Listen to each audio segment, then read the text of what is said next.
안녕하세요. 오중근의 속속경제 오중근입니다. 지난 금요일 날 그야말로 국회에서는 뭐 엄청난 법안들이 많이 통과되었습니다. 우선 특별히 인제 가덕도 특별법이라고 그래서 지금 가덕도 공항이 많은 논란을 불러일으키고 있는 가운데, 예를 들면 인제 그 국토부에서조차도 주간 주무부처인 국토부에서조차도 지금 여러 가지 문제가 많다. 매립하는 데에도 수년이 걸리고, 심지어는 가덕도 공항을 처음에는 한 7조 원 정도 예상했습니다마는 또 그 후에 뭐 28조 원 정도 얘기가 나오다가 이제 뭐 거의 40조 까지 얘기가 되고 있는 상황입니다.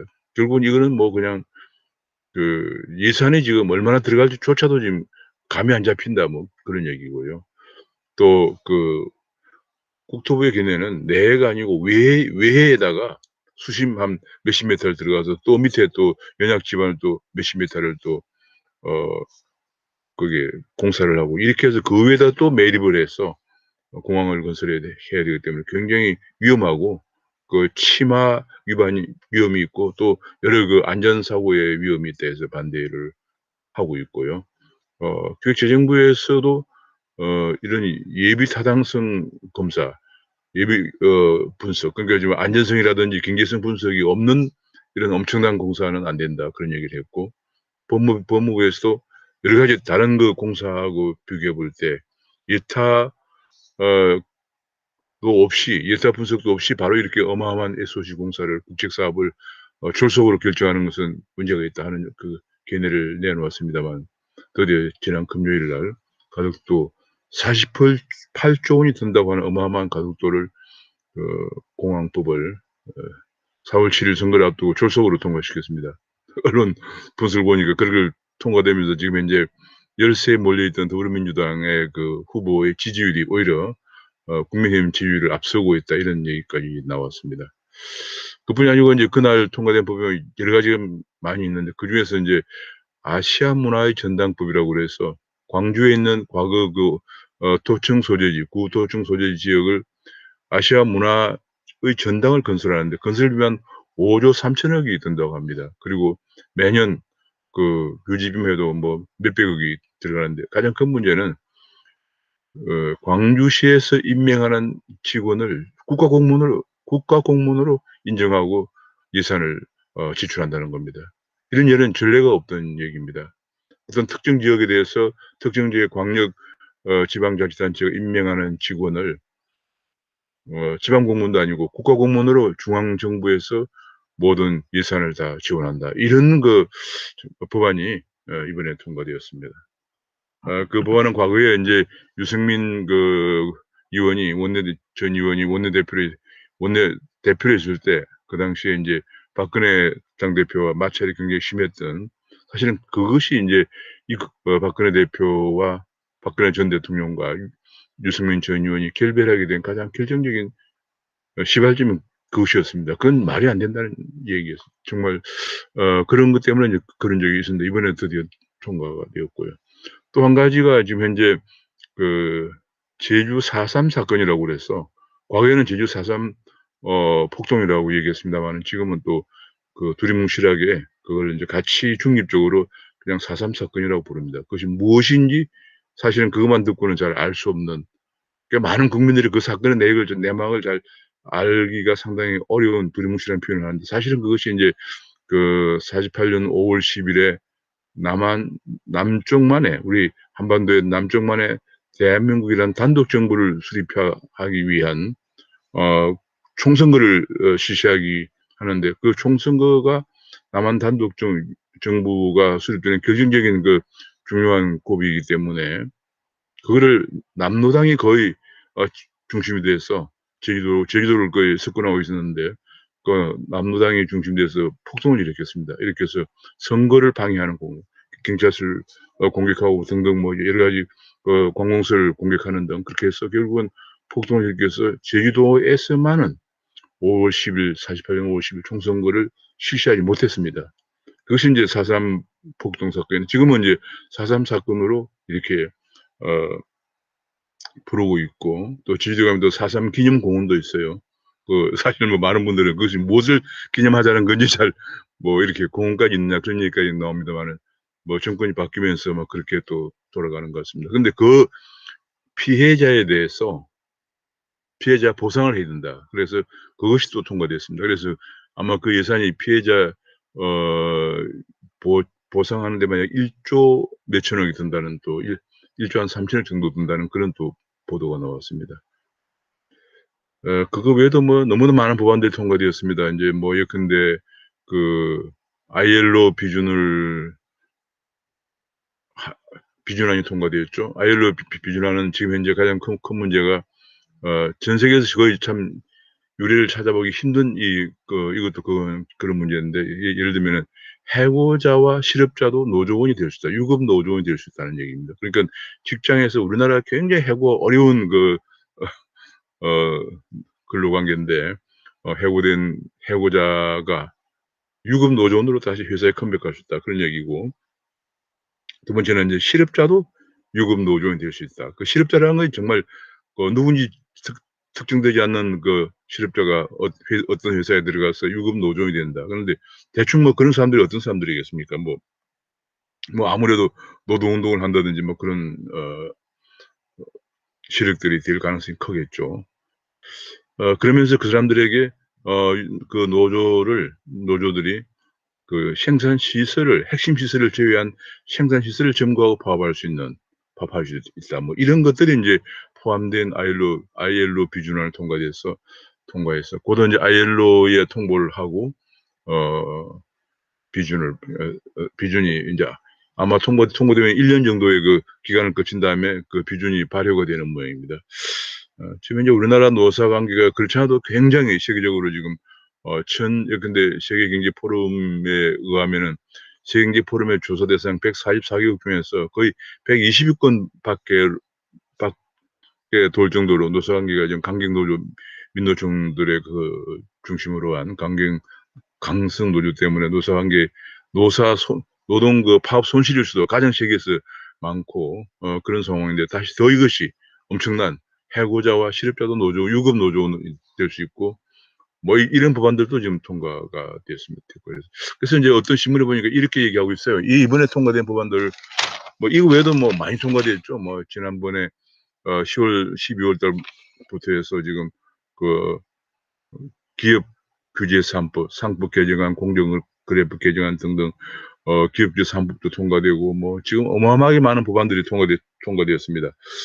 제가 보니까 얼마 전에 보니까 지금 언론에 보니까 약 한 법안들이 72개가 통과됐는데 캠핑카 관련 법 하나 빼고 전부 다 기업을 규제하는 법이다. 뭐 이런 얘기 나오고 있고 지금 이제 뭐 고용 참사가 연일 계속되고 있어서 취업자들이 평균 한 해 3,40만 명 증가하던 취업자가 어 작년에 20여만 명 감소하고 지난 1월 달에는 98만 명까지 감소했다. 그런 보도가 나오고 있는 가운데서도 연일 이런 그 반기업 친노조 법안들을 통과시키고 있는 상황이고요. 게다가 지금 또 보면 또 뭐 이번에 그 재난지원금 규모도 4차 재난지원금 규모도 거의 20조 가까이 지금 어 될 거다. 이런 또 인제 나오고 있고 그다음에 이것도 또 국회에 통과돼서 그 20조라는 게 감이 안 잡히는 어마어마한 규모인데 예를 들면 뭐 전 국민 재난지원금 할 때 1 차도 작년에 14조 원이었고 그다음에 인제 선별 지원할 때 2 차, 3 차가 7조 8천억 9조 원이었거든요. 근데 이번에는 거의 20조 2 배가 넘는 그런 규모로 인제 한다고 합니다. 뭐 그야말로 선거를 앞두고 그냥 무조건 어마어마하게 돈을 푸는 상황이죠. 심지어는 인제 정부에서 코로나로 인해서 여러 가지 집합 제한 업종이나 영업 제한 업종에 대해서 손실 보상을 하려고 했던 건데 그 정도가 아니고 지금 뭐 더 늘려서 옛날에는 최대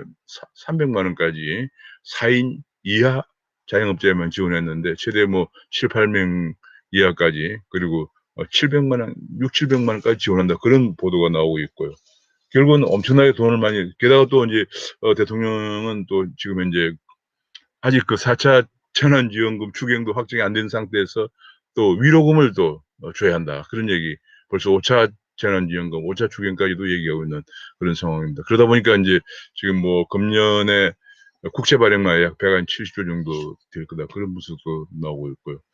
본래는 금년 말에 사실은 정부 장기 재정 추계 계획으로 한 946조 원 정도 국가 채무가 되지 않을까 했는데 1,000조 원이 육박할 거다. 이런 분석이 나오니 며칠 되지도 않았는데 이렇게 막 돈을 풀어대면서 금년 말에는 뭐 국가 채무가 1,000조 원을 훨씬 넘어설 것으로 벌써 전망이 나오고 있고요. 그러다 보니까 세금을 더 거둬야 된다. 그런 얘기가 지금 공공연히 지금 여권 내에서 논의가 되고 있는 그런 상황입니다. 이러다 보니까 이번에 어떤 이제 예컨대 어떤 언론에서 보니까 조선일보에서 사설에서 야, 완전 막장 선거 운동이다. 그러면서 국회는 막장법을 통과시켜서 국정과 정치가 다 막장으로 가고 있다. 그런 얘기를 지금 하고 있고요. 정말 이렇게 이성을 잃었다고 해도 이렇게 막장법을 마구 통과시킬 수 있느냐 그런 얘기가 나오고 있고요. 중앙일보 칼럼에서는 무능한 다수라는 얘기까지 표현하고 있습니다. 이 무능한 다수란 말이 굉장히 정말 의표를 굉장히 중요한 정말 핵심을 찌르는 그런 용어인데요. 과거부터 이제 무능한 다수 문제가 많이 거론되어 왔습니다. 예를 들면 이제 그리스가 이제 인류 역사의 최초의 민주정을 실시했죠. 근데 그리스에 우리가 유명한 철학자들 소크라테스, 그다음에 플라톤, 아리스토텔레스 이런 분들이 유명한 정치 철학자들이 존재했습니다. 그런데 그 당시의 민주정은 지금처럼 완전히 모든 국민이 다 참여하는 민주정은 아니었습니다. 그 당시 아리스토텔레스 같은 정치 철학자들이 모든 사람이 다 참여하는 전체 민주주의는 위험하다. 아리스토텔레스가 늘 경계했던 게 중우정치로 갈 가능성이 있다 그런 얘기였습니다. 그 당시에 뭐 아테네라고 하는 것이 굉장히 인구도 얼마 안 되는 작은 도시였지만은 그래서 시민들만 참여하는 시민이라고 하는 계급만 참여하는 민주 정치를 했습니다. 그것이 이제 아리스토텔레스가 염려했던 중우 정치를 염려해서 이제 그렇게 된 건데요. 그래도 그 중우 정치의 다수의 폭정을 막아내지 못했습니다. 그래서 아리스토텔레스 예를 들면 이제 그 다수의 폭정 때문에 결과적으로 나온 게 소크라테스가 사약을 받게 됐죠. 소크라테스가 뭐 별 큰 제목도 없는데 신성모독죄다. 그다음에 청년들을 타락시켰다. 이런 정말 애매모호한 제목으로 그냥 의회 다수도가 소크라테스를 죽여야 한다. 이렇게 결정이 내려졌기 때문에 소크라테스는 악법도 법이다. 이런 말을 남기고 죽었습니다. 근데 그 악법도 법이다라고 하는 것을 지금 잘 생각해 보면은 결과적으로 이 법 자체, 법을 결정하는 다수에 의해서 중우 정치로 결정되는 법이 문제는 있지만은 이걸 개선해야지 이것마저 부정하면은 민주정치가 아테네 인류 최초로 구현되고 있던 민주정 자체가 붕괴된다. 그런 우려 때문에 소크라테스가 본인은 사역을 받으면서 악법도 법이다 이런 얘기를 남겼습니다. 그리고 이제 그 소크라테스의 제자인 플라톤이나 아리스토텔레스가 계속 중우 정치의 위험, 그다음에 다수의 폭정은 전제정보다 위험하다라고 계속 얘기하면서 경계를 해왔습니다. 그런 것들이 이제 그에 그친 게 아니고 이제 뭐 그 후에 많은 정치 철학자들, 특히 1600년대 영국의 현재 자유민주주의의 시원을 기록한 존 로크의 통치론을 쓴 존 로크의 1679년에 통치론을 발간한 존 로크 같은 사람도 바로 그런 문제를 굉장히 염려를 했습니다. 염려하면서 이런 얘기를 했어요. 존 로크의 통치론에 보면은 의회가 그 당시에는 전에는 전부 왕이 다 결정했죠. 왕권 신설이니까. 근데 이제 존 로크가 등장하면서 그렇지 않다. 인간은 태어날 때부터 자유와 생명과 재산권을 가지고 태어났다라고 이제 얘기하면서 의회란 것이 생겨서 이제 의회가 민의를 대변하는 의회가 이제 결정해야 한다. 그런 얘기였죠. 근데 거기서 이제 존 로크의 얘기가 의회가 결정하지만 의회는 인간이 태어날 때부터 가지고 태어난 자유와 생명과 재산권의 행사를 전부 다 참여할 수는 없는 거니까 국민을 대표하는 그야말로 선량하고 능력 있는 전문가들로 구성된 의회에다 위임한 것이라고 이렇게 얘기했습니다. 그래서 만약 의회가 국민의 생명과 자유와 재산권을 넘어서는 결정을 하면 그것은 국민이 저항권을 발동할 수가 있다. 또 발동해야 한다. 그런 얘기를 했습니다.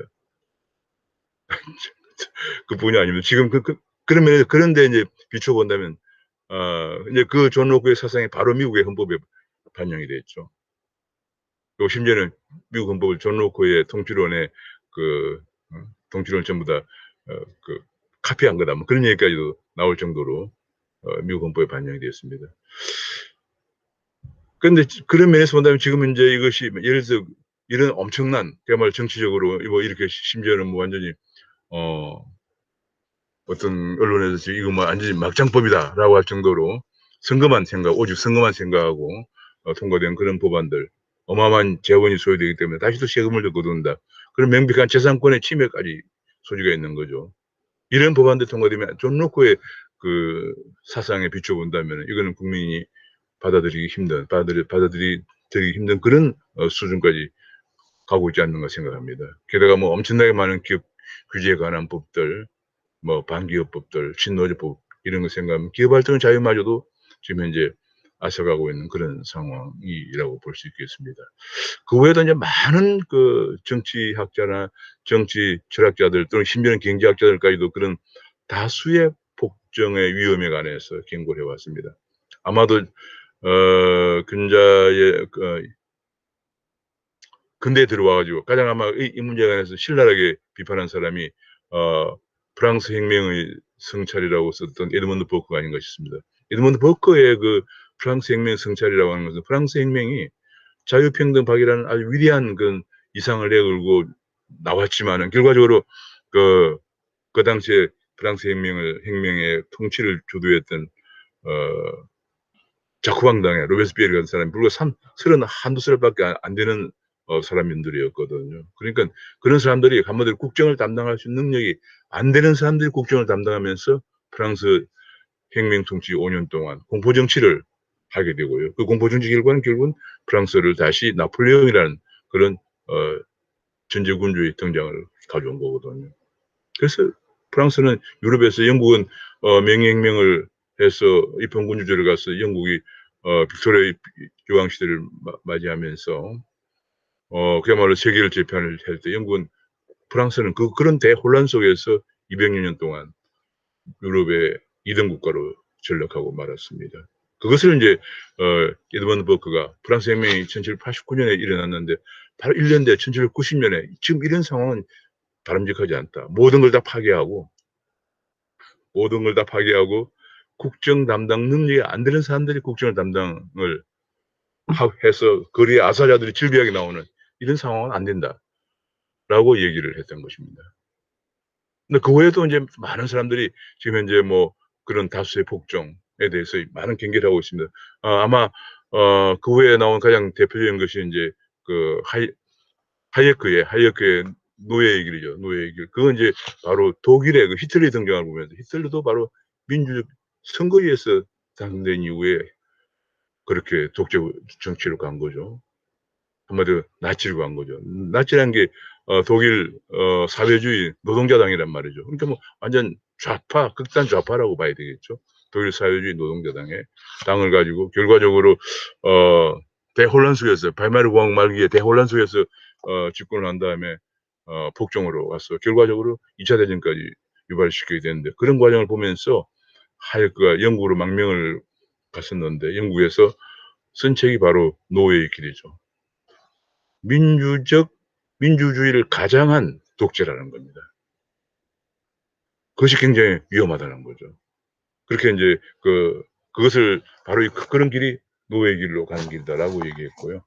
최근에 나온 책들 중에서 하버드 대학의 스티븐 레프츠키라는 사람들이 쓴 어떻게 민주주의는 무너지는가라는 책도 있었고요. 그다음에 또 이제 역시 하버드 대학에 있다가 지금은 존스 홉킨스 대학에 있는 아스찬 뭉크라는 사람이 쓴 위험한 민주주의 이런 데서 계속 지금 다수의 폭정 문제를 민주주의를 파괴하는 가장 핵심적이고 지금은 그러니까 뭐 과거처럼 구테타를 일으켜서 민주주의를 파괴한다, 전복한다 그런 건 아니고 민주주의란 형태를 가장한 독재로 가고 있다 하는 것을 하버드 대학이나 대학교 미국의 유명한 정치학자들이 계속 경고를 하고 있습니다. 한 규제를 읽으면 이렇게 됩니다. 아스찬 뭉크의 지적에서 반자유주의적 권위주의 정치인들. 그러니까 민주주의라는 이름을 가정하되 자유가 없는 민주주의예요. 아스찬 뭉크는 이제 민주가 없는 자유주의. 그다음에 자유가 없는 민주주의를 얘기했는데 가장 경계하는 게 자유가 없는 민주주의. 그러니까 자유민주주의가 아니라는 얘기죠. 자유가 그래서 반자유적 권위주의 정치인들의 부상은 바로 독재 정치의 서막이 된다. 언론의 재갈을 물리고 독립기관들이 폐기되면은 바로 파퓰리즘에서 독재로 가게 된다. 이런 지적을 하고 있습니다. 그러니까 지금 바로 우리도 언론에 계속 언론 지금 법을 이번에 곧 통과시킨다고 합니다. 심지어는 유튜브 같은 언론들도 손해배상을 물리겠다. 그런 얘기 나오고 심지어는 또 해석에 있어서도 팩트를 보도했을 경우도 팩트가 명예훼손을 유발했을 경우는 안 된다. 이런 얘기까지 손해배상의 책임이다. 이런 얘기까지 나오니까 완전 언론의 재갈을 물린다고 했으면 언론계에서 반발을 하고 있는 거고요. 독립기관들이 폐지. 지금 당장 검찰을 거의 무력화시키는 지금 공수처가 나온데 다시 또 중수청이랑을 또 만든다고 그러고요. 그래서 지금 검찰을 거의 무력화시키는 그런 법안들이 계속 나오면서 사법 쪽에서 지금 난리가 났죠. 그래서 이것이 굉장히 지금 바로 경계를 하고 있는데 이런 야스자문크라든지 스티븐 레프츠키 같은 이런 하버드 교수들은 여기서 이런 얘기를 했습니다. 의회에서 다수가 결의에 의해서 결정되기 때문에 이 다수의 폭정을 막아내려면 다수의 결의에 의해서 결정되는 의회의 본질을 인정하면서 다수의 폭정을 막아내려면 관용과 포용이 중요하다는 얘기예요. 관용과 포용이 없는 다수의 결정은 다수의 폭정으로 간다. 그런 얘기죠. 제가 이런 대목을 보니까 바로 지금 우리나라의 모습이 이 학자들이 경고했던 모습이 아닌가. 지금 국회에서 관용과 포용이라고 찾아볼 수가 없죠. 그냥 다수결만 있을 뿐입니다. 이번 달에만 하더라도 제가 지난달에 체크해보니까 거의 한 50개 이상의 법안이 상정돼 제가 체크한 것도 아마 더 그보다 훨씬 많은 법안들이 언론 보도에만 300여 개 법안들이 제한돼 있다고 그래요. 그동안에 이제 좌파들이 수건해 오던 모든 법안들 이번에 다수를 점한 다수 이제 점한 이 기회에 모두 통과시키자. 이런 심산인 것 같습니다. 그래서 제가 보기엔 정말 우리가 이런 학자들이 경고해 왔던 그리고 과거 그리스 때부터 경고해 왔던 그런 지금 문제가 지금 바로 우리나라에서 구현되고 있는 것이 아닌가 하는 걱정을 많이 합니다. 한 가지 또 재밌는 얘기 중 하나가 아리스토텔레스가 그 당시에 얼마 되지도 않는 아테네의 모든 국민들이 다 직접 민주주의에 참여하지 않고 일부 시민들만 참여했느냐 이제 그런 문제가 많이 나오는데 그게 이제 아리스토텔레스 본인이 얘기한 것처럼 중우 정치의 염려 때문에 이제 그렇다는 얘기죠. 근데 지금 얘기가 그렇습니다. 지금 그래서 거기서 더 후에 이제 학자들 연구가 지금 의회를 통한 간접민주주의를 하는 대의민주주의를 하는 가장 큰 이유가 사람이 너무 많아서 직접 민주주의를 하기 어려워서 그런 게 아니고 국민을 대변하는 하면서 정치 담당 능력 있는 사람들이 의회를 구성해서 입법을 하도록 그리고 그 입법된 것을 행정부가 집행하고 최종적으로 문제가 있으면 사법부가 판결하는 삼권 분립이 되도록 하는 것이 민주주의의 요체라는 것입니다. 근데 만약 근데 의회가 국정 담당 능력이 안 되는 사람들로 가득 차 있다면은 바로 1789년에 프랑스 혁명 이후에 에드먼드 버크가 염려했던 국정 담당 능력이 안 되는 사람들이 프랑스 의회를 점령하면서 생겼던 문제가 발생하는 거죠. 지금 제가 보기에는 우리나라 국회에 여야를 불문하고 지금 너무 많은 사람들이 과연 국정 담당 능력이 되는 것인가 하는 의구심이 많이 듭니다. 여당도 지금 이렇게 입법 폭거를 하고 있고 야당도 마찬가지입니다. 야당도 지금 이걸 막아낼 만한 그리고 대안을 제시할 만한 능력이 별로 지금 보이지가 않고 있는 그런 상황입니다. 그러다 보니까 여당이 이렇게 폭거를 하는데도 지금 지지율이 여전히 여당이 높게 나오고 있는 이번에 가덕도법 하나 통과됐다고 금방 부산의 민심이 여당이 더 앞서는 이런 모습까지 보이고 있는 상황입니다. 여기에 대해서 효과적으로 정말 숫자가 워낙 적으니까 대응하기 힘들겠지만 그래도 100명이 넘는 국회의원을 가지고 있는 국민의힘이 너무 무기력한 것이 아닌가 하는 것이 국민들이 보는 시선입니다. 제가 오늘 아침에는 간단하게 이 다수의 폭정이 가져오는 문제. 이것이 바로 인제 그리스 때부터 논의가 되었었고 그런 것들이 소크라테스의 죽음까지 가져왔던 그리스의 그래서 결국은 아테네 민주정이 붕괴됐어요. 그 결과 아테네 민주정이 인류 최초로 민주주의 체제를 구축했던 아테네 민주정이 붕괴됐습니다. 왜냐하면 결국은 군주제로 가버린 거죠. 지금도 그 외에 많은 학자들이 그런 다수의 폭정의 결과는 자유가 없는 민주주의, 민주주의를 가장한 다수의 폭정은 결과적으로 민주주의를 위협하게 된다. 최근에 뭐 또 많은 정치학자들은 보니까 제가 뭐 정치학은 자가 아니기 때문에 이렇게 언론에 난 걸 보면은 유사 전체주의 뭐 이런 얘기들이 많이 나오고 있고요. 그렇습니다. 그리고 인제 아까 하버드 대학 교수들이 지적한 것처럼 이런 자유가 없는 민주주의는 독재의 길로 간다. 그리고 아리스토텔레스의 얘기 중에 하나 의미심장 중에 하나가 다수의 폭정은 군주의 폭정보다 더 위험할 수 있다." 그런 얘기까지 하고 있어요. 말하자면 민주주의라는 이름을 빌린 폭정이 된 거고 더구나 인제 한국 같은 경우 보면은 상권분립이 거의 지금 붕괴되고 있는 상황이죠. 그 입법부가 거의 보면은 뭐 대통령이 한 말씀 하시거나 청와대에서 언급이 있으면 바로 그냥 앞장서서 돌격들처럼 입법을 그냥 마구 해대는 그런 상황이고요. 사법부도 그냥 바로 뭐 지금 인제 사법부가 독립되었다고 누구도 지금 어 인정하기 쉽지 않을 겁니다. 그러니까 우리나라 상권분립 붕괴되는 과정에서 언론과의 재갈을 물리고 여기에 인제 아싸 뭉크의 얘기처럼 그렇게 되면 '우리나라가 어디로 갈 것인가.' 하는 것이 바로 아리스토텔레스 때부터 염려했던 플라톤, 아리스토텔레스 고대 그리스 때부터 염려했던 일들이 그리고 중간에 에드먼드 버커나 존 로크라든지 심지어는 최근에 그 후에 토크빌 미국의 민주주의라고 쓴 토크빌이라든지 그리고 최근에 인제 최근에 와 가지고 그리고 그 후에 하이에크라든지 최근에 와서 인제 하버드 대학의 이런 교수들 스티븐 레프츠키라든지 야스아 뭉크 같은 고대부터 지금까지 많은 정치학자들이 염려해 온 다수의 폭정이 가져올 결과에 대해서 정말 걱정스러운 마음이 들었어요. 오늘은 제가 약간 경제학의 범위를 좀 벗어난 문제에 관해서 한번 대담을 그냥 말씀을 어 나눠 봤습니다. 감사합니다.